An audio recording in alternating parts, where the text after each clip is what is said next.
Hi guys, I'm Mike from Agility Fleet. We're here today, I've been kindly from Hyundai head office, the Ioniq 5 premium 70 kilowatt two-wheel drive V2L in the lucid blue colour that we have in front of us today.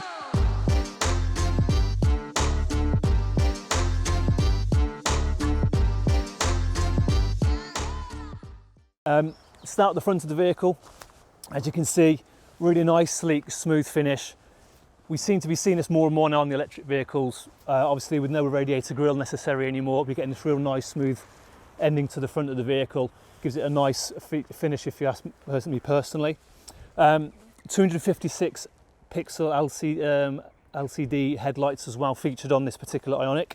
It gives a really nice headlight feature, and it's a really nice square rectangle finish as well that they've given to the headlights also. If we move around to the side of the vehicle, as standard on the Ioniq 5, 20-inch alloy wheels, which I think went down quite well again with the Agility team. Everyone seemed to like how that finished off the vehicle nicely.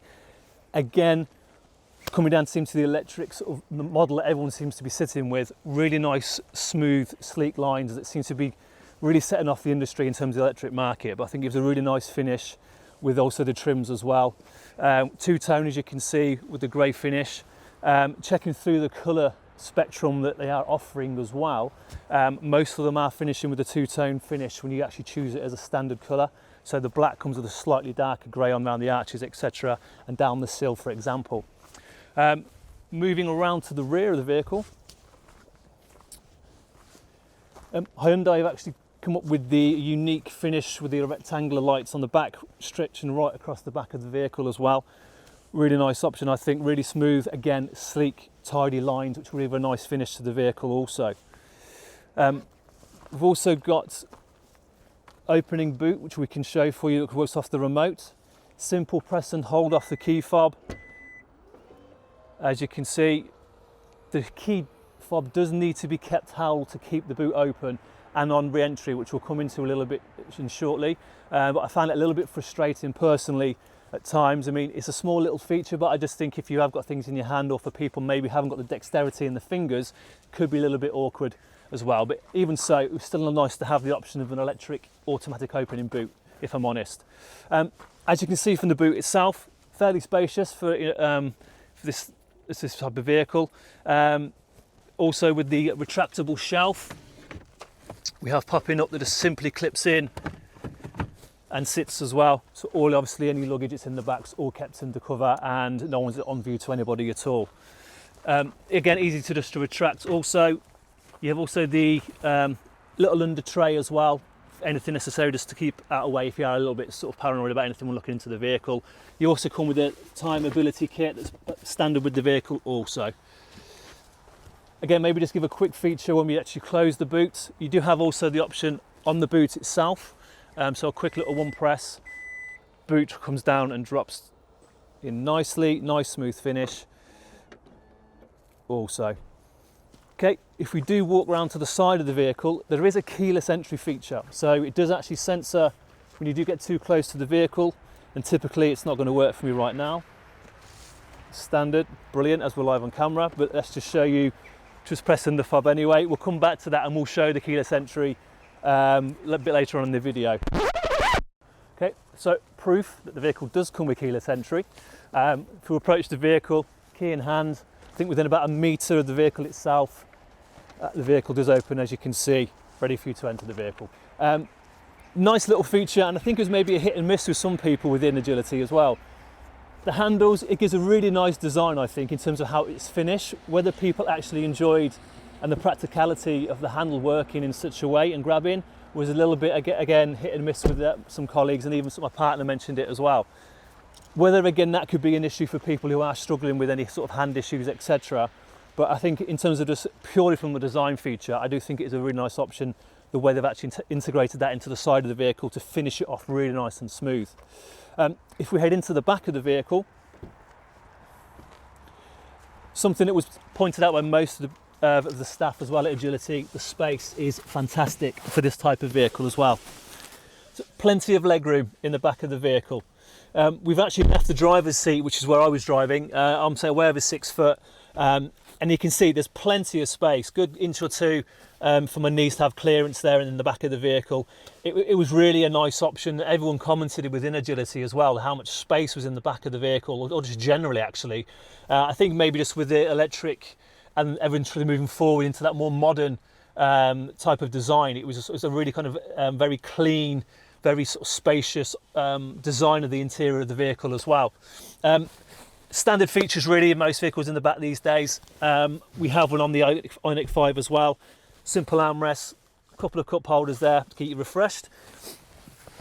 Also on the back of the centre console, a couple of USB ports just to keep your phones charged, etc. as well. Both sides on the B pillars, you probably can't quite see from with the seat position at the moment, but adaptable aircon for yourself as well, and also the vents there to change and adjust for any heat or get some cold air during those summer months. But generally, the back of the vehicle, incredibly spacious. It was mentioned by some of the guys as well that it very much gave a sort of an SUV. I mean, the Citroen C4 Picasso was mentioned in passing, but more to do just with the space it created. I'm sure as we move on to the front of the vehicle, obviously show the Citroen C4 is quite way off where we're at now with this Ioniq 5. So coming back to the space of the within the vehicle, the front again, incredibly amounts of space for a vehicle of this size really. Again, it was really an impressive feature that everyone commented on and really liked. The minimalist sort of design does create, again, that spacious feel to it, particularly through the centre console as well. What I would just like to touch on first though really is coming just into the seats. You may have noticed from the rear of the video we had, it is a nice fabric finish, not leather. That didn't really affect people's opinions of the vehicle. Everyone seems to like the finish on the vehicle as well. Very comfy, I would say, in terms of the actual seat of the actual of the seat itself. The one thing that was mentioned particularly, and it is noticeable slightly personally for me, I mean, I'm not the broadest chap in the world, but the side bolsters do feel a little bit pinchy and quite firm. One of our guys, our sales manager, he mentioned that he's a bit broader than myself, and it was just, I think, on the verge of actually creating a bit of uncomfortable driving for him. I think if you were a wider guy, wider back, it might be an issue with actually your back being able to touch the back of the seat. But again, whether that's just something, it seems to be standard and it's not adjustable as well. But personally, it didn't affect me, but I think maybe just for the bigger guy or individual, that could be a bit of an issue just to think about. Coming back to what we mentioned in terms of the actual minimalist design within the Ioniq 5, you can see clearly there's plenty of space under the centre console. You do have just a little lift up option, just say to keep your phones or your wallet, etc. in there, or keys for yourself just to store away out of sight. Simple click down option just to close up as well. There is a feature on, I think, the highest spec where this actually does slide back fully to allow a little table in the back as well. It's not on this actual premium spec, but it is something that if you have a look on the website, you can go on, you can actually see that for yourselves. Again, a couple of USB ports, which is pretty standard these days, as we know, in most vehicles, just for charging points for you, obviously your phones, etc. Also, cup holders, very useful. Use it myself just for my sort of protein shakes and just sort of warm drinks during the day, etc. Also, again, massive amounts of space in front of that. Also, down at the very bottom, we do have the 12 volt 180 watt charging point, and also another USB port. Now we'll link slightly this then to the infotainment and also the Apple CarPlay we'll come to later. It does seem to be the only USB port you have to then use the Apple CarPlay from, which is a little bit of a reach, even for myself. And I think practically, we kind of all agreed really, we thought that might be a better option if that could be fit further back, or even just have something more utilising the space really a little bit that would be a bit more practical for everyone, or people driving, or even the passenger as well. So coming to driving position, driver utilities, and obviously the infotainment system is available on the Ioniq 5.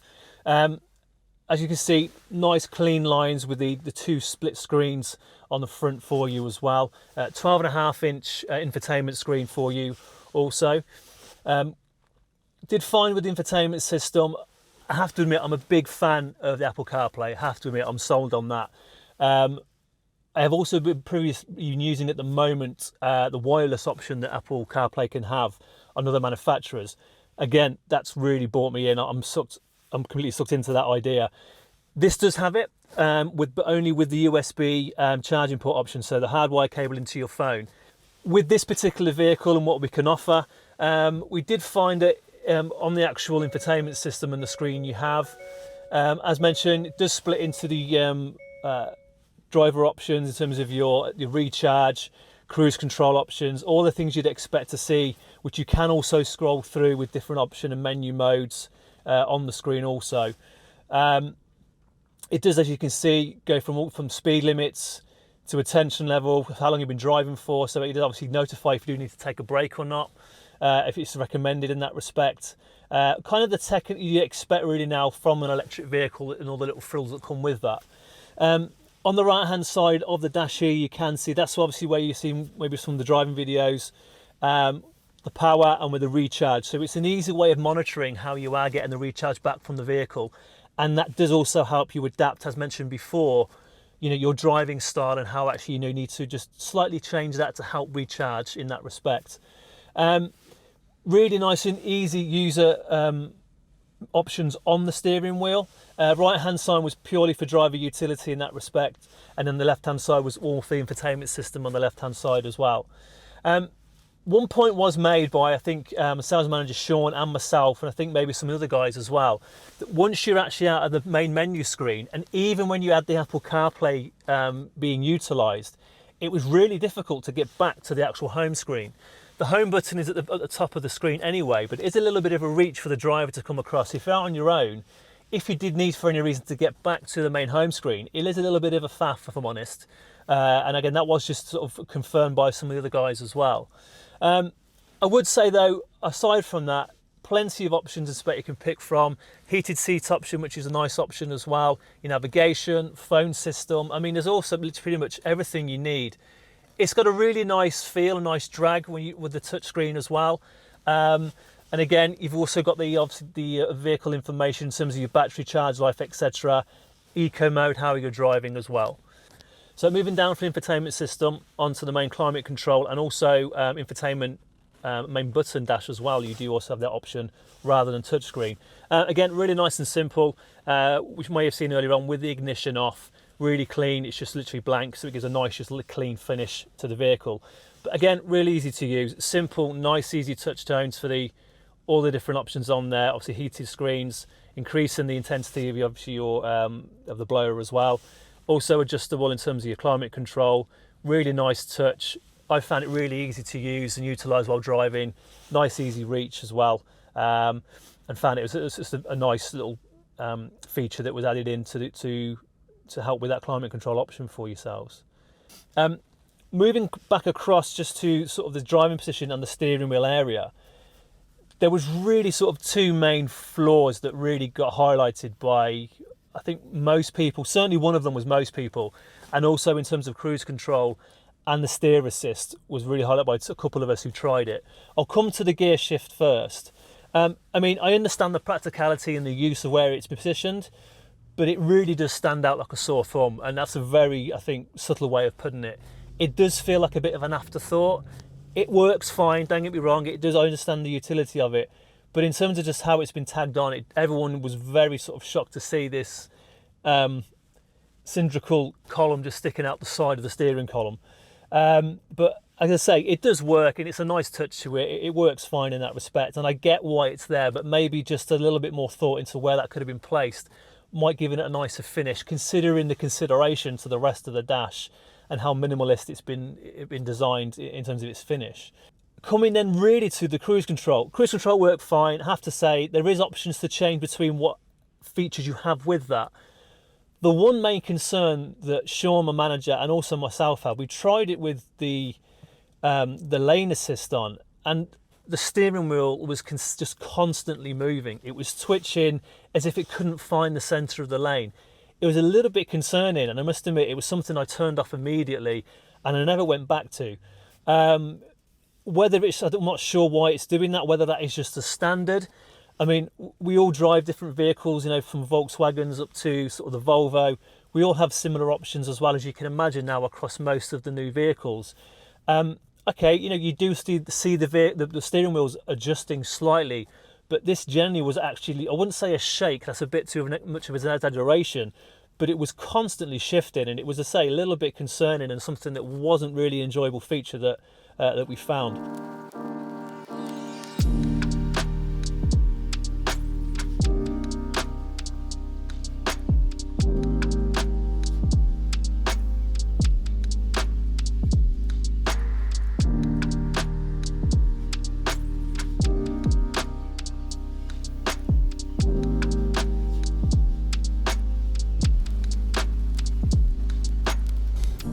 As you can imagine, these days with an electric vehicle, it's really hard to criticise how smooth, just with that obviously direct drive with the obviously being an electric vehicle.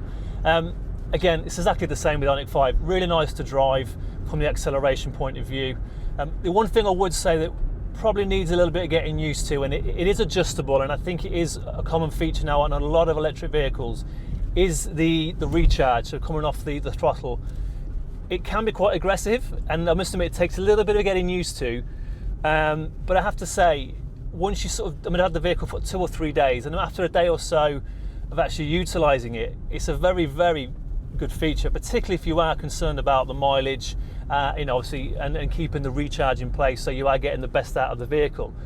It does take obviously a little bit of change into how you would normally drive, which has probably always been something that the manufacturers may have pushed more than maybe just the general sort of reviews and selling of the vehicle. But I have to say, I did try it myself over the weekend, particularly about a 7 or 8 mile journey. I would say most of that was downhill, so it made a big difference. But I literally kept the mileage from it. Actually went up from maybe 70 odd miles that was left on the vehicle up to about 80, and it stayed there during the whole journey. Just again, driving at a very steady pace. It normally sat around just under the 30 mile an hour. So and again, it was just on a built up area as well, I would add. But again, that might not be for everybody, but it does actually show that if you do adapt and adjust your driving style to these electric vehicles, it can be a very rewarding and money-saving exercise in terms of actually you can actually save on actually recharging the vehicle as driving. Again, I'm sure for motor petrol heads and that extra speed, people who like to have a bit more aggression, don't get me wrong, it is there. The drive modes can be changed with a simple button on the steering wheel, which we'll show you a little later on. Going from eco mode, normal mode to sport to give you a little bit more aggression if you want. But again, I have to say, with the mileage available on the vehicle, it's probably we've not had a massive amount of electric vehicles come through that we've had to demo yet, but this is certainly the first one that a varying age range in agility who had the vehicle, everybody said the same thing. There was no mileage anxiety at all. I mean, I picked up the vehicle itself on Friday with 190 miles left on the vehicle at 91% charge. I mean, I travelled from Birmingham to Coventry, north of Birmingham back home. Literally, I've got no charging point at home, and I have to say, again, there was no concern for me where we've had in the past. Just you're not sure. You don't want to get stuck obviously in that point, having to just finding a charging point, particularly if your infrastructure is not in place within your kind of lifestyle and where you're going to. But again, that's a really big selling point to this vehicle. Way over 200 miles. I think actually on the larger battery you can get up to 300 odd on the higher battery option. But it was just nice to hear that it's such a common fear, I think, at the moment with moving across to electric. It was just a really nice everyone said the same thing. There was no anxiety attached to it. In terms of the suspension on the vehicle, again, obviously battery being the most at the floor pan. Really nice stable drive. I'd say a little bit soft in places on some of the sort of bumpier roads, but again, nothing too noticeable, and it wasn't anything that was uncomfortable to drive by any means. I would say, if anything, there was a slight downside to the drive. It was more just more the road noise.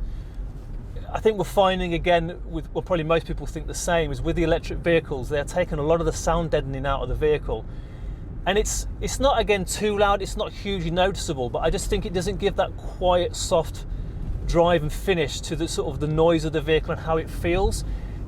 Tinny would be a very unfair, word to use to say that with the vehicle, but it's more on that side than just that nice soft finish to the vehicle, closing the doors, etc., which I did notice and was commented by some of the other guys as well. I think overall, again, it's really hard not to enjoy the drive of an electric vehicle personally. That could be very much down to whether you've been bought into the electric world or not. But I have to say, again, really nice, enjoyable drive. The space is a comfortable driving position, which was, again, if someone who's over 6 foot, it was never ever an issue. And we'll come into the practicalities of obviously everything around the steering, in terms of the access to the infotainment system, air conditioning as well. But overall, good impression was made by the vehicle to everybody at Agility.